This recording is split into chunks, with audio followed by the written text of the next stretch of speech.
Matius pasal 20 mulai ayat 1. Adapun hal kerajaan sorga sama seperti seorang tuan rumah yang pagi-pagi benar keluar mencari pekerja-pekerja untuk kebun anggurnya. Setelah ia sepakat dengan pekerja-pekerja itu mengenai upah sedinar sehari, ia menyuruh mereka ke kebun anggurnya.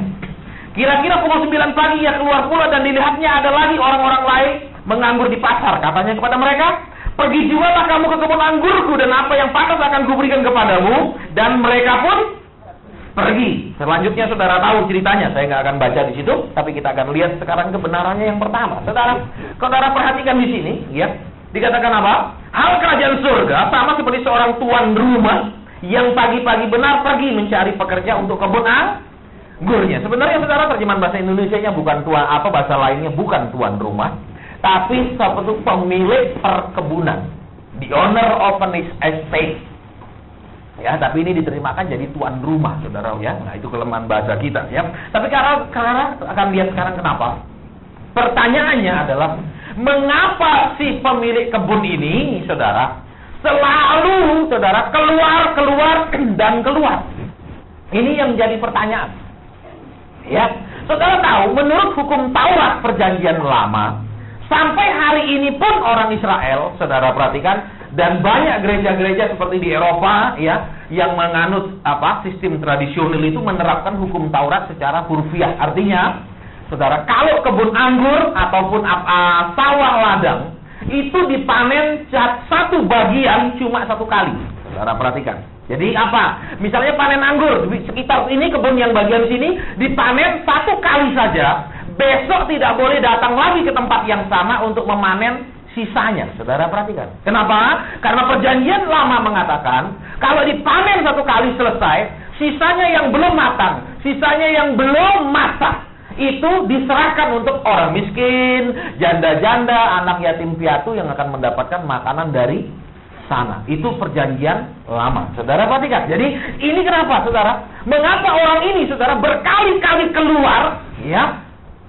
Karena intinya apa? Saudara akan lihat yang pertama sekarang. Pagi-pagi benar dikatakan Alkitab, ya kan? Dia pergi mencari pekerja. Dan saudara lihat di sini apa? Mengapa banyak sekali orang Kristen sampai hari ini, ya, doanya belum terjawab. Bahkan ada doa yang terjawab, tapi jawabannya sangat minimal. Katakan 10 yang dia pergumulkan, 1-2 yang terjawab, sisa 8 masih nunggu. Entah kapan terjawab, mungkin bisa tidak terjawab. Ya, dan ini yang kita akan perhatikan sekarang. Kenapa, saudara? Tadi saya duduk di situ, saya berdoa, Tuhan, Engkau selidiki hati umatmu yang beribadah di tempat ini. Dan saya merasakan, saudara, ada suatu tekanan yang menekan saudara. Saya tidak tahu tekanan itu apa saja, tetapi ada satu tekanan yang menekan saudara di alam roh, sehingga tidak benar-benar bisa lepas waktu menyembah, waktu memuji, waktu bersuka cita. Masih ada sesuatu yang menekan. Ya, dan itu yang kita mau bereskan pada ibadah pagi hari ini, supaya kita jadi orang Kristen jangan hidup dengan penuh tekanan, saudara. Ya kan, Allah memberi kelegaan, tapi tidak lega, betul? Padahal mungkin namanya Paulus Legowo, misalnya, ya, tapi tidak pernah lega, saudara. Ya, ini yang menjadi masalah. Nah, kita akan lihat kembali di sini apa? Pagi-pagi benar, Alkitab katakan. Ya, saudara perhatikan di situ apa dikatakan? Ia mencari pekerja. Jadi apa, saudara? Dia harus memulainya pagi-pagi benar. Karena kenapa? Kalau itu kebun anggur sampai sore selesai dipanen, tidak habis dipanen, saudara perhatikan, ya, masalahnya apa? Dia akan mengalami banyak kerugian karena yang lain sudah tidak boleh dipanen lagi. Itu untuk orang-orang miskin. Saudara perhatikan, sehingga apa? Banyak anggurnya yang akan terbuang untuk orang lain. Nah, kita akan lihat kembali di sini, saudara. Ya, yang menarik adalah saudara akan perhatikan di situ. Setelah ia sepakat dengan pekerja-pekerja itu mengenai upah sedinar sehari, saudara perhatikan. Ya, pagi-pagi dia pergi ke pasar mencari orang. Saudara perhatikan, saya nggak tahu di pasar-pasar tradisional ada nggak biasanya orang-orang yang kalau ibu-ibu ke pasar dulu ada di pasar yang bantu ngangkatin barang. Ada? Biasanya anak-anak perempuan kecil-kecil itu kan, biasanya apa? Diangkatin tas-tas ibu-ibu kan untuk belanja sampai selesai, diantar sampai mobil terus dikasih duit. Itu kalau di daerah saya ada, saya nggak tahu di Kediri ada nggak. Kalau sekarang kan sudah banyak kan mall, saudara ya.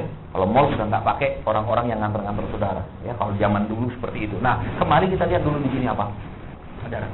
Orang yang dipekerjakan paling pagi, saudara perhatikan. Dikatakan apa? Setelah ia sepakat, jadi apa? Orang itu ditawari pekerjaan, orang itu juga, saudara perhatikan, tawar-menawar upah atau gaji. Saudara perhatikan di sini. Jadi, lihat. Kenapa orang ini bisa tawar-menawar, saudara perhatikan. Mengapa para pekerja yang pagi itu tawar-menawar, saudara, dengan si pemilik kebun anggur? Bisa karena apa? Ini masih pagi. Amin. Jadi apa? Masih banyak kesempatan untuk dia bekerja di tempat lain. Masih akan banyak kemungkinan orang menawarkan dia pekerjaan lain. Sehingga apa? Terjadi tawar-menawar. Cocok nggak? Kenapa? Kalau nggak ya sudah, saya tunggu orang lain nanti yang berani kasih saya sehari berapa. Nah, saudara perhatikan di sini. Ya, kuncinya sekarang apa? Banyak orang Kristen, saudara.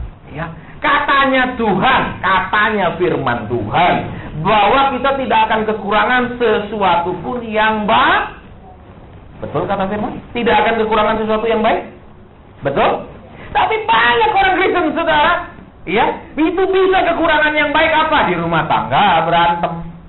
Betul? Cuman waktu hari Sabtu dan Minggu, karena mau memasuki hari kudus pergi gereja, rukun berantem diistirahatkan. Amin. Senin sampai Jumat bisa rame lagi. Ada model begitu. Iya kan? Semoga di Kediri tidak ada. Amin. Amin. Ya, amin. Ya, ada beberapa orang bilang amin. Ada beberapa sangat diam, saudara, netral. Kenapa? Ya, bola Pak. Kayak gitu. Ada juga enggak tahu Pak karena belum menikah ya. Nah, ya itu lain lagi, saudara ya. Baik. Kita akan lihat kembali di sini ya. Kenapa? Dasarnya saudara perhatikan. Saudara tahu kisahnya selanjutnya yang terjadi apa? Pada saat dia menerima upah itu, dia menerima 1 dinar. Betul? Nah, masalahnya sekarang di mana? Perhatikan sekarang. Banyak orang Kristen, saudara. Mengapa mereka tidak menerima hasil jawaban doa? Mengapa mereka tidak menerima berkat bonus daripada pertobatan mereka? Daripada mereka lebih berubah, mungkin melayani Tuhan lebih tekun dan lain-lain. Saudara perhatikan. Karena ada unsur tawar-menawar. Contoh. Kalau orang sudah menikah, ya, berapa kali saudara saya khotbah di depan banyak kaum ibu, dan biasanya kaum ibu tidak bisa terima. Kenapa? Mereka bilang enak aja orang laki. Kenapa saudara? Kan Tuhan bilang tunduk, betul, istri-istri kepada suami. Betul? Tapi kan banyak istri bilang, iya Pak saya tunduk, tapi dia jangan begini, jangan begini. Ada syaratnya, betul? Betul? Loh, Pak. Iya tidak. Ya tapi mesti gini dong Pak, saya tunduk sih tunduk, mesti ada tapi itu syarat, saudara. Ya. Banyak juga hamba Tuhan, saudara, yang seperti itu. Kalau disuruh misalnya pelayanan, saya ingat berapa tahun lalu, saudara, ya, saudara, yang saya kaget, ya, semingguan sebelum acara itu, saya ditelepon oleh ketua panitianya. Dia katakan apa? Pak Sun, saya mau tanya, Bapak minta berapa? Saya kaget, saudara, kenapa? Karena saya nggak pernah sekolah Alkitab. Jadi saya nggak mengerti kasarnya apa peraturan-peraturan pelayanan yang tidak tertulis. Ya, jadi saya tanya, minta apa? Enggak Pak, Bapak minta berapa? Saya tanya, minta apa? Saya bingung, saudara. Ya, Pak, gini. Ya, ini dijelaskan gini loh Pak ya. Biasanya kalau pendeta diundang itu, mereka biasanya berapa, minta berapa gitu. Kalau bikin KKR sekian juta, bikin ini berapa? Oh gitu. Saya bilang maaf, saya nggak minta apa-apa. Saudara perhatikan.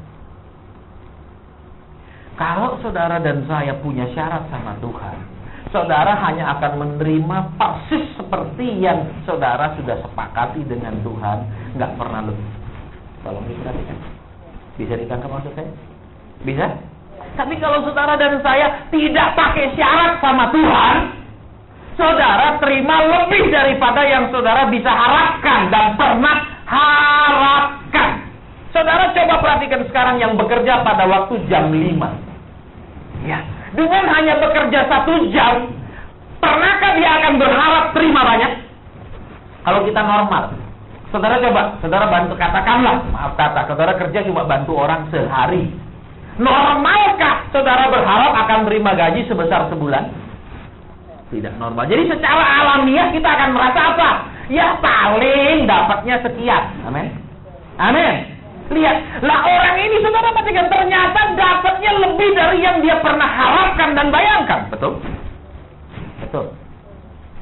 Kembali ke kebenaran di sini, saudara tolong perhatikan. Ya, banyak umat Tuhan, saudara. Mereka tanya, Pak, kenapa doa saya belum dijawab? Pak, saya sudah bergumul, saya sudah. Intinya sekarang lihat. Yang pertama apa? Orang ini ditawari pekerjaan, dia kan butuh kerja, ini namanya pengerja, betul? Loh, betul. Namanya pengusaha kan butuh usaha, amin. Lah saudara misalnya jadi pengusaha ada usaha? Nggak ada, Pak. Dulu saya ada usaha, sekarang nggak ada usaha apa-apa. Loh, bukan pengusaha, amin. Amin. Contohnya, saudara ibu rumah tangga, misalnya saya ibu rumah tangga, ada suaminya, Bu? Nggak ada, anak nggak ada semua. Loh, bingung. Amin. Nah, jadi kembali ke sini apa yang pertama? Kenapa banyak orang Kristen, saudara? Mereka berdoa, mereka butuh ini, mereka menginginkan itu dari Tuhan. Mengapa? Seringkali jawabannya kadang-kadang tidak banyak. Intinya pertama tadi apa? Tawar menawar. Tuhan, kalau saya bertobat, berapa bulan saya dipulihkan? Kalau saya sungguh-sungguh, berapa lama saya dijawab? Kalau saya mulai berdoa, berapa lama saya diberi? Amin. Kok diam? Ini yang membuat apa? Karakter ini yang membuat saudara dan saya tidak pernah menerima lebih daripada yang dibayangkan. Amin. Amin. Nah, terus saudara perhatikan lagi yang kedua apa? Ya, karena kita punya pengharapan yang lain, mungkin lewat yang lain. Lah buktinya kan karena pagi sekali nih. Pagi sekali kan pasar belum rame. Betul. Berarti akan ada harapan ada orang lain yang cari karyawan kan untuk bekerja hari itu. Betul. Nah, yang kedua, saudara. Sering orang Kristen itu tawar-menawar karena kenapa? Punya pengharapan lain di luar Kristus. Contoh. Saudara, contoh. Ya, saya sering ngalami, saudara. Saya masih ingat. Ya. Orang-orang yang punya masalah yang saya temui, maupun waktu pelayanan, Tuhan bicara melalui kepada saya, untuk mereka lewat mimbar. Ya. Kalau dikatakan sesuatu, mereka tidak mundur. Kenapa, saudara? Ya, kemarin kan mau kemari itu kan ada lewat satu jalan, saya katakan, itu tempat itu saya katakan. Ya. Berapa tahun lalu waktu saya khotbah di gerejanya, saudara, ini pengusaha, Tuhan bicara sama dia, jangan rubah tempat usahamu menjadi tempat begini. Ya, bukan tempat dosa, saudara, cuma rubah usahanya. Ya, dari usaha jenis ini jadi usaha lain. Oh, enggak Pak, saya sudah memang siap ngerubahnya. Lah, saya bilang Tuhan katakan kepadamu, jangan rubah usahamu. Enggak mau dengar, saudara. Rubah. Kerja lain. Sudah kerja lain, enggak berapa bulan, tutup lagi, kerja lain lagi. Tutup lagi. Saudara, kenapa? Saudara perhatikan. Ya, banyak orang Kristen, saudara. Ya, kalau diberitahu sesuatu yang benar, itu sulit. Kenapa? Dia pikir pendeta ini tahu apa dalam dunia bisnis. Dia tidak tahu, saudara, pendeta ini punya bos adalah pengusaha paling besar sak-dunia. Amin. Amin. Loh, iya kan? Dia tidak ngerti, saudara. Terus berarti apa? Dia tidak ngerti basi. Nah, kalau kita kerja sama pengusaha paling besar di dunia ini, minimal kita ngerti sedikit-sedikit usaha. Amin. Loh, ya tidak, kalau saudara misalnya lah jadi istri buka toko onderdil, biar saudara tidak ngerti bongkar sepeda motor, saudara ngerti beli busi yang mana. Amin. Jangan, Pak, busi mana, Pak? Ya kan, biar tidak ngerti, tidak bisa buka motor kan ngerti busi mana, betul, rantai kamrat mana. Amin, ibu-ibu. Duh, iya kan? Saudara dipikir tidak ngerti, saudara. Kenapa? Lihat, dia punya pengharapan lain selain Tuhan. Sehingga apa? Tidak apa-apa, kayak kerja yang lain kan juga diberkati. Saya berubah lagi kan diberkat. Saudara, Alkitab katakan apa? Kalau Dalam kitab Kejadian, Tuhan katakan, tidak akan selama-lamanya rohku di dalam manusia. Betul? Karena kenapa? Suka bantah-bantahan. Alkitab katakan, saudara, Yesus itu apa? Dia tidak akan berbantah-bantah. Betul? Jadi kalau saudara bantah-bantah, Tuhan bilang, ya sudah, silahkan kerjakan. Betul? Itu bukan resikonya tuh Tuhan. Tapi kalau saudara bilang, Tuhan, engkau suruh apa aku kerjakan? Tuhan bilang apa? Resiko aku yang tanggung. Enak enggak kalau Tuhan yang tanggung resikonya? Betul, saudara? Loh, sama saya, saudara. Awal pelayanan kan khotbah saya enggak pernah lembut. Tiap saya doa, Tuhan, khotbah apa? Ini, aduh Tuhan, jangan yang ini. Ini keras sekali, ini teguran. Tuhan bilang, sampaikan. Lah resikonya apa, saudara? Kan enggak disenangi orang. Betul? Apa khotbah ini kayak gini? Sudah matanya besar, khotbah keras. Ya, maunya apa? Pendeta lemah lembut, banyak bikin tertawa terus, ya kan? Jadi apa penghiburannya? Bukan dari firman, tapi penghiburan dari lawaan, amin. Iya kan, saking bebalnya sudah umat Tuhan, mereka sudah tidak bisa dihibur firman, harus dihibur yang mengguyu. Itulah ada guyu-guyu itu. Ya sehingga apa, saudara? Oh, ada ready. Tiap doa Tuhan sampaikan apa? Ini teguran lagi. Saudara, tiap kali suruh tegur kan resiko. Kenapa? Karena umat Tuhan lebih senang pendeta itu negur Tuhan. Apa? Tuhan, lihat umatmu sudah rajin, berkati amin. Loh, sukanya Tuhan yang kita tegur, amin. Ya tuh, saudara senang kalau ada pendeta berani negur-negur Tuhan, kan? Betul. Tuhan, ini anakmu sudah rajin gereja, ayo jawab, ayo angkat dia, amin. Seakan-akan Tuhan lambati Tuhan itu, ya. Ya enggak. Ya toh. Kalau pendeta yang negur-negur jemaat, biasa jemaat tidak senang. Tapi kalau bela-bela jemaat depan Tuhan, pasti jemaat glory, haleluya. Saudara. Ya, saudara, itu akibatnya, saudara, sehingga apa? Terus menerus ya, pintu-pintu tertutup. Pokoknya apa? Usah undang dia, wes. Saudara, terus menerus. Nah, saudara perhatikan, resikonya ada. Saudara. Terus, saudara, saya cerita, pernah enggak saya bayar kos? Enggak bisa bayar. Saudara tahu? Bertahun-tahun itu, maaf kata, enggak pernah ada tabungan. Mau beli apa itu mesti dipikirkan dulu, mesti apa yang mau beli ini tidak jadi, mau beli itu tidak jadi, simpen, nanti kapan baru bisa beli. Itu resiko, saudara. Tapi saya bilang, Tuhan, saya ngomong sama Tuhan ini, pokoknya Tuhan, kalau saya sampai kekurangan, saya tinggalkan pelayanan. Kenapa? Saya dulu kau panggil itu kan mantan bos, Tuhan. Saya katakan, lah kalau aku pindah kerja, pekerjaannya lebih buruk, gajinya lebih rendah, buat apa aku pindah? Saudara sekarang mau ndak kerja, misalnya dikasih gaji 1 juta, terus ditawari sana, ayo Pak pindah sini, tak kasih gopek, mau? Siapa yang mau angkat tangan? Saya akan doakan supaya saudara dipindahkan. Nggak ada kan? Amin? Betul? Saya bilang, Tuhan, aku bukannya takut kekurangan, aku bukannya ingin duit banyak, aku bukan tamak. Tapi tanda engkau benar-benar manggil saya itu buktinya mana? Iya kan? Loh, saudara, Tuhan tuh kalau ngajak orang tanggung jawab, amin. Waktu dia bilang, mari kita menyeberang, ada badai, dia suruh badai tenang, amin. Dia enggak bilang, coba kau tenangkan. Iya kan? Iya kan, langsung dia bilang, diam, benar, tanggung jawab.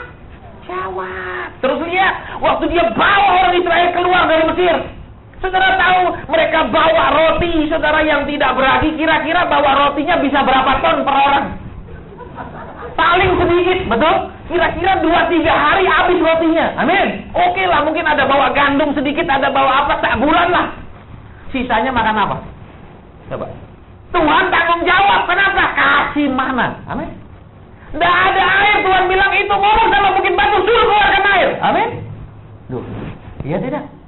Kalau saudara dan saya ikut Tuhan, saudara, iya, yang keras kayak batu itu bisa diperintahkan mengeluarkan sesuatu. Amin? Amin? Karena banyak juga jemaat yang pengusaha hatinya seperti batu. Amin? Amin?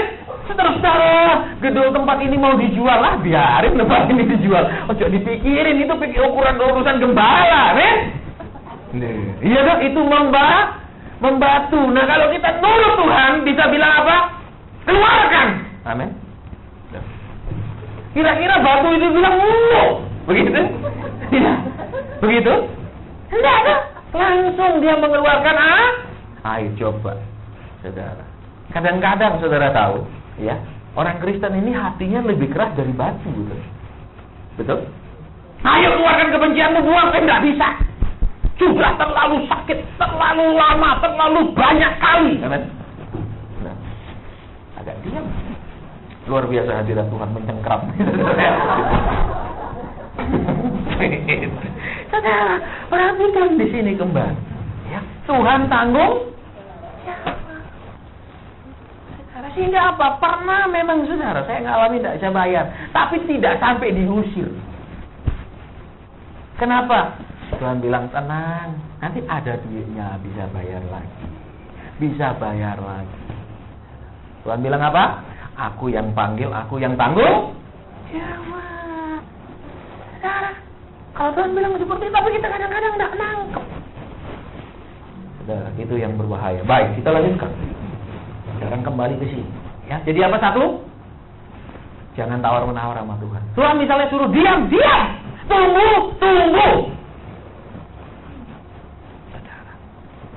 Ya, jangan aneh. Ya, kemarin waktu perjalanan ada satu orang hubungi saya. Ya, memang berapa tahun kemarin, saudara, dia tamat kuliah. Ya, terus Tuhan waktu itu ngomong-ngomong, terus Tuhan katakan, ya ada 3 perusahaan yang menerima dia bekerja. Yaitu perusahaan-perusahaan kimia. Terus Tuhan katakan kepada dia, ambil yang pertama kali menelpon kamu. Oh, perusahaan Pak yang telepon. Tuhan katakan, ambil pekerjaan di tempat itu. Dan di tempat itu kamu akan dilatih oleh Tuhan. Di tempat itu kamu akan diproses oleh Tuhan. Saudara, dia katakan, baik, saya mau. Dia masuk ke tempat itu, saudara. Ya. Yang pertama apa? Dalam 1 bulan dia langsung menjadi pimpinan. Karena pimpinan itu mengundurkan diri, dia langsung menjadi pimpinan karena berasal dari fakultas yang sama. Ya, memang perusahaan itu membutuhkan bidang itu, langsung pimpinan. Tapi saudara, dia Tuhan katakan apa? Kamu akan dilatih dan diproses. Jadi pimpinan pun di perusahaan itu, saudara. Pemilik perusahaan datang dan suruh apa? Tolong kamu ngepel. Pada pimpinan perusahaan dia, tapi disuruh dia ngepel, saudara. Sore dia hubungi saya, Pak, aku disuruh ngepel. Kan Tuhan bilang sama kamu, iya kan, kamu dilatih dan diproses. Kan sekarang udah jadi pimpinan, dilatih jadi pimpinan, tapi juga diproses. Tapi mau keluar, Pak, ada tawaran lain. Tunggu. Ya, kemarin dia hubungi saya, Pak. Satu perusahaan minuman yang paling terkenal itu juga, Pak, itu udah hubungi saya. Terus saya keluar, Pak, ya. Tuhan bilang, tunggu. Tapi Pak, papa mama saya marah, ini gajinya gede. Ini kan perusahaan gede, saudara, perusahaan internasional ini. Ya. Tuhan bilang, tunggu. Nanti kamu akan lihat habis kamu minum. Perhatikan. Berapa kali engkau dan saya itu kalau disuruh apa sama Tuhan, tawar dulu. Amin. Nurut, tapi di dalam sini ada ingin menawar, betul? Ada ingin ngajukan syarat. Iya kan? Itu yang membuat, saudara, kebaikan Tuhan itu tidak bisa benar-benar nyata, sekedar baik. Buktinya kan? Orang yang kerja ini kan dikasih kerjaan, dikasih 1 dinar. Seperti yang dia mau, baik kan? Betul? Tapi orang yang nurut ini, saudara perhatikan, dapatnya lebih. Amin. Amin. Dia tidak bayangkan, dia tidak harapkan dia terima sekian banyak, tapi dia terima sekian banyak. Betul? Betul? Loh, kalau kita sudah tidak tawar-tawar sama Tuhan, kita tidak akan maksa minta-minta sama Tuhan. Amin. Justru Tuhan gerakan orang maksud supaya kita apa? Dipaksa-paksa terima. Amin. Loh, enak tuh kalau dipaksa-paksa terima. Amin. Loh, iya apa ya? Ya, kembali ke sini. Sekarang pertanyaannya, mengapa sesudah jam 6 dia keluar, dia bawa orang itu masuk ke ladangnya, jam 9 dia keluar? Kenapa dia mesti keluar? Saudara perhatikan. Kalau orang sudah kaku, saudara misalnya punya toko, punya usaha, punya warung, terus kasih karyawan kerja, terus waduh, ini nggak bisa ini, kurang tenaga, betul? Misalnya kerjaannya lambat, kerjaannya nggak cepat, hasil kerjanya nggak bagus, aku mesti cari pegawai lagi. Ya, saudara, orang yang tawar-menawar dengan Tuhan biasanya disuruh apa saja tidak pernah mau maksimal. Misalnya, suruh nunggu, dia nunggu, tapi tidak maksimal nunggunya sampai waktu Tuhan, betul? Tuhan tuh dikoyak-koyak tiap hari, suruh cepet-cepet, amin.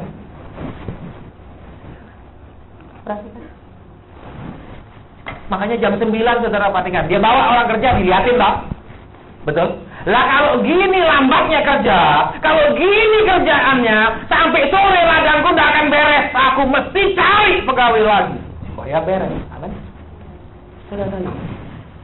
Banyak orang Kristen, mereka tahu mereka itu hamba, betul? Loh, saudara dipanggil jadi hamba, betul? Alkitab bilang, dulu kita hamba dosa, sesudah dimerdekakan, kita menjadi hamba Kristus. Dulu kita lakukan apa saja yang setan suruh kita, sekarang kita harus lakukan apa yang Tuhan suruh sama kita. Tetapi lihat, mereka mau dipekerjakan. Bahkan syarat-syarat mereka pun sudah Tuhan sepakati. Oke, aku pasti pelihara kamu, aku pasti berkati kamu. Cocok kan seperti yang kita mau? Iya kan? Tapi lihat di sini. Dilihat, ditunggu. Saudara perhatikan, ditungguin, diperhatikan. Jam 9 Tuhan ini harus pergi cari karyawan lagi. Karena kalau ditunggu sampai sore, dia akan mengalami kerugian banyak. Betul? Terlalu banyak anggur yang tidak akan dipetik. Sehingga itu bagian untuk orang miskin. Rugi toh kalau terlalu banyak nyumbang, amin. Ini kan perusahaan cari untung, bukan departemen sosial, amin. Betul. Sekarang, lihat di sini. Jam 9 dia keluar. Kalau kita katakan jam 12 dia keluar. Jam 3 dia keluar. Saudara, selang 3 jam dia pergi. Dan yang terakhir saudara perhatikan, jam 5 juga dia masih pergi. Berarti apa? Yang ditunggu ini, saudara. Semua yang disuruh kerja tidak bisa seperti yang dia harapkan. Berapa banyak orang Kristen seperti itu, saudara? Ya, makanya tidak heran kalau saat ini banyak hamba-hamba Tuhan yang bermunculan terus.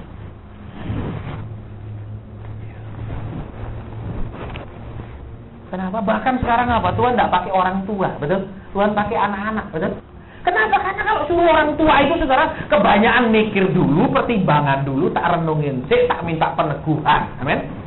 Kalau anak-anak disuruh lebih cepat, makanya Tuhan bilang, wis bosen sama yang tua-tua ini, wis susah, bebal kabeh, tak pakai anak-anak. Ya itu mestinya kita yang tua-tua malu, betul? Kenapa? Tuhan pakai anak-anak, tidak pakai kita ini. Oh, tidak apa-apa, memang dia panggilannya, amin. Paling enak gitu, betul? Kalau orang dipanggil sama Tuhan, saudara rela, amin. Tidak apa-apa, memang dia. Tapi kalau orang diberkati Tuhan, kenapa juga tidak saya juga, amin? Kok diem? Kok diem begini hari ini? Iya. Kembali. Lihat yang kerja jam sore. Saudara perhatikan. Kenapa yang sore ini, saudara, dapat upah lebih dulu? Saudara perhatikan. Kenapa yang sore ini kerjanya paling belakang dapat upah lebih dulu? Saudara lihat. Apa sih yang dinilai oleh si bos ini? Apa sih yang Tuhan mau beritahu saudara dan saya dalam perumpamaan ini? Lihat sekarang. Kalau lihat, orang nunggu, ya kan? Dikatakan apa? Jam 5 dia pergi, Alkitab katakan, kemudian apa? Dia tanyai kan? Loh, kalian kok pasti nganggur sini? Iya, enggak ada yang pekerjakan kami. Betul? Berarti apa? Sepanjang hari dari pagi pasar buka, sampai sore dia menunggu, enggak ada orang mau menawarkan pekerjaan. Amin. Tapi lihat yang luar biasanya apa? Orang ini enggak bilang, wes lah, ini sudah siang. Pasar mulai sepi, amin. Kesempatan cari kerja sudah mungkin tidak ada. Aku pulang saja. Mungkin besok, amin. Amin. Mungkin besok, mungkin hari ini memang belum ada berkat. Mungkin hari ini belum nasib, belum hoki. Amin. Saudara perhatikan. Apa yang Tuhan hargai di situ? Dia tetap punya pengharapan walaupun semakin menipis rasanya. Betul? Betul? Coba saudara bayangkan, saya pernah sampai umur hampir 40. Saudara, saya tidak punya banyak apa-apa. Padahal teman-teman saya satu angkatan kuliah itu sudah punya banyak properti di Bali. Kalau ngomong sama saya, Hendra, aku sudah punya sekian villa tak sewa anak buli. Saudara tahu satu villa di Bali berapa M?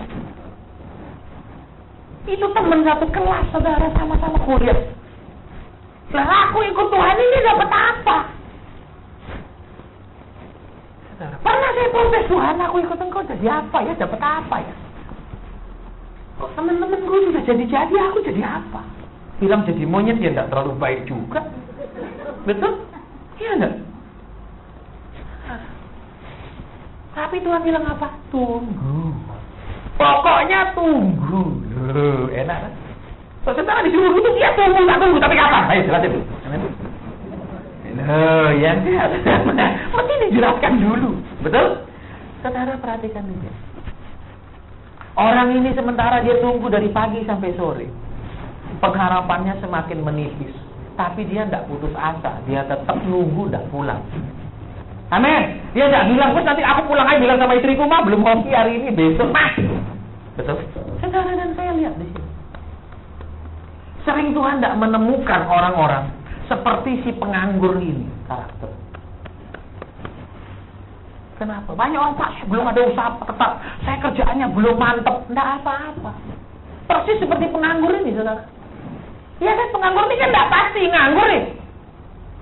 Saudara perhatikan, tapi lihat, dia bisa mengatasi apa? Keputusasaannya. Nunggu terus sampai jam 5. Saudara perhatikan, kalau saudara pernah pergi Israel, ya, itu kalau sudah mulai mendekati jam 6, itu toko-toko semua sudah tutup. Di Israel, saudara. Sampai hari ini ada yang buka, yang paling banyak buka itu memang sampai hari ini karena wisata toko souvenir, makanan. Tapi di umumnya itu di mana-mana sudah tutup. Dan kalau saudara pergi Eropa itu kan kebiasaan. Saudara perhatikan, ya. Israel ini kan dibawa ke Eropa, jam 6 sudah sepi. Kalau saudara pernah ke Belanda, itu saudara jam 6 sudah kota-kotanya kayak kota mati, cuma Amsterdam yang hidup. Kota-kota lain itu sudah tidak ada manusianya, saudara sepi. Mau nanya pun kalau jalan ini kemana, saudara tidak tahu nanya siapa. Kayak kuburan semua. Mau gedor rumah orang dimarahi kalau nanya. Seperti itu, nah lihat sekarang. Menunggu dari pagi, betul? Sampai sore sudah hampir detik-detik terakhir rasanya tidak ada apa-apa, dia tetap nunggu. Adakah Tuhan menemukan saudara dan saya sudah menunggu? Sudah. Tapi rasanya sudah terlalu lama. Sudah Tuhan. Mungkin janjimu bukan seperti itu. Mungkin aku salah dengar. Amin. Mungkin itu janji bukan untuk aku. Ya tidak? Saudara lihat. Saudara lihat. Tuhan katakan, mari bekerja. Dia kerja. Betul? Betul? Dia nggak bilang, cuma sejam aja buat apa, paling sedikit dapatnya, ya kan? Nah sudahlah, besok aja dari pagi kerja sampai sore. Apa? Orang yang mau mengerjakan hal-hal yang remeh, hal-hal yang sederhana, hal-hal yang sepertinya tidak ada harganya. Ya, cuma sejam kerja bisa dapat berapa? Mending aku pulang istirahat, besok tenaganya seger kerja seharian. Banyak orang Kristen seperti itu. Gue cuma doa kok ngapain? Cuman datang doa malam buat apa? Semua sederhana. Misalnya lagi kalau kau sudah menikah, siapin baju buat suami, buat apa? Dia bisa siapin sendiri. Dia punya tangan, punya kaki, dia belum lumpuh. Amin. No. Iya tidak. Itu hal-hal yang sederhana. Lihat. Orang ini mau melakukan. Banyak orang saudara. Ya, baru-baru ini ada satu gereja mau berdiri. Sudah siap anggarannya sekian, mau mengundang bintang ini untuk pembukaan akan begini. Saya bilang sama pendetanya, Pak, saya bukan nggak setuju. Tapi Bapak tahu, banyak artis yang hidupnya di atas mimbar sama di bawah nggak sama loh ya. Banyak mereka profesional. Kenapa? Saya kasih contoh. Saya panggil manajer hotel. Tanya dia. Ada artis diundang satu gereja, bersaksi hebat. Selesai pulang check-in masuk hotel minta apa? Perempuan. Cari perempuan. Nah, terus kalau kayak gitu naik mimbar, jadi apa mimbar ini? Ya katakan gitu. Ya usah lah Pak pakai artis-artisan. Bapak mulai dari nol, jangan langsung ingin besar. Kita akan sekian puluh orang anggota tim, akan ada bintang-bintang.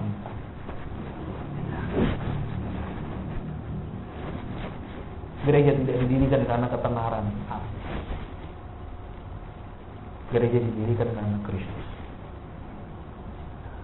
Saya tidak anti artis. Saya pernah juga khotbah KKR, ada artis yang nyanyi, silakan dia memang penyanyi penyanyi dunia, dia nyanyi muji Tuhan, bagiannya dia, saya bagian khotbah, tidak ada masalah. Tapi jangan menarik-narik orang dengan cara-cara seperti itu.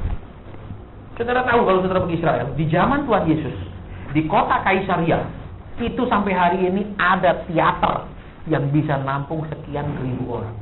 Di zaman itu ada artis-artis kesenian.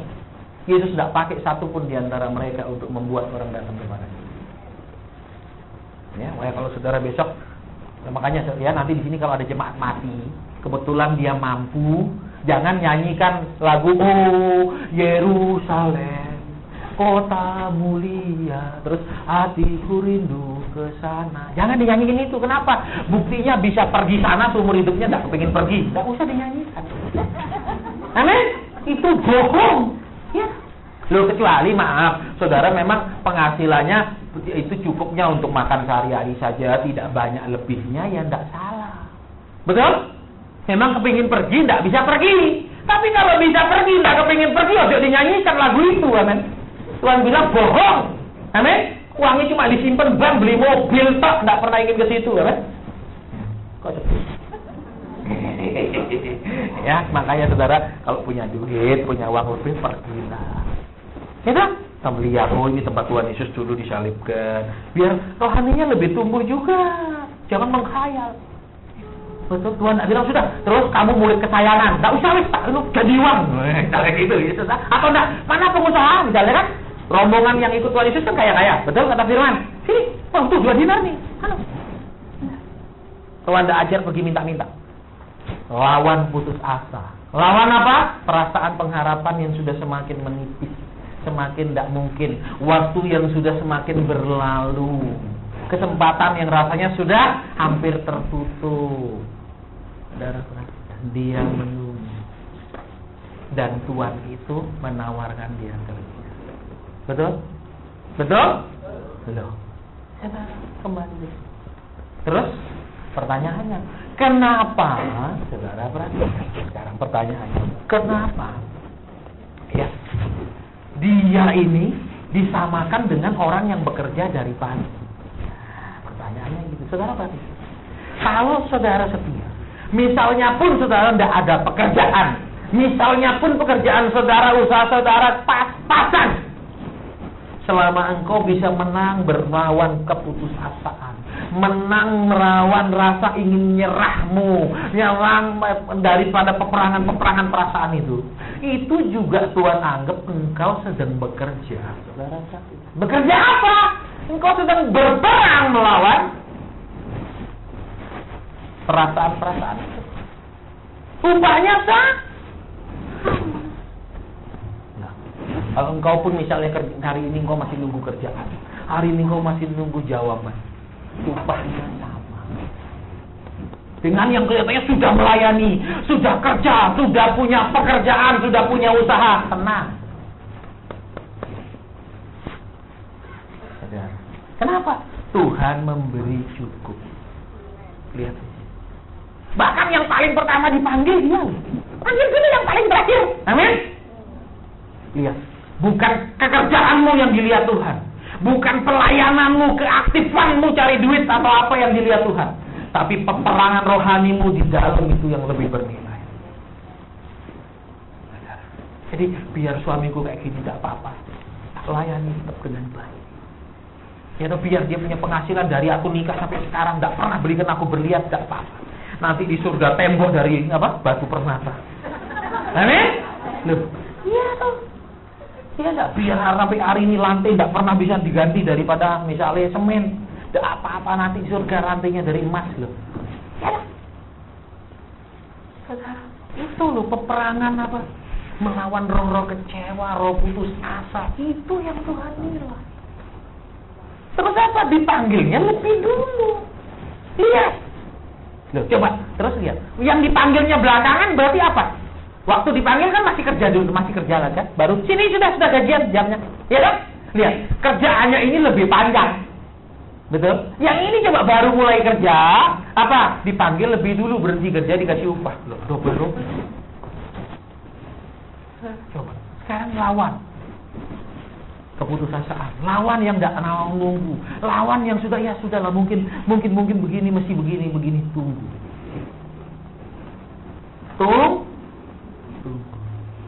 Saudara nunggu pun itu ada upahnya.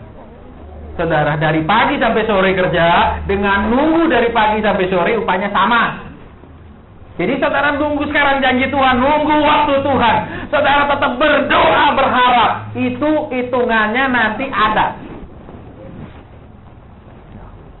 Tuhan sedang menunggu engkau berperang. Tuhan sedang menunggu engkau menang dari peperangan melawan keputusasaanmu, dari perang melawan kekecewaanmu, dari perang melawan ketidaksabaranmu. Dia pasti datang. Betul. Dan dia sudah menyiapkan upah. Jadi jangan mau lah ibadah ya asal datang aja. Asal mau. Upahnya Mari kita berdoa.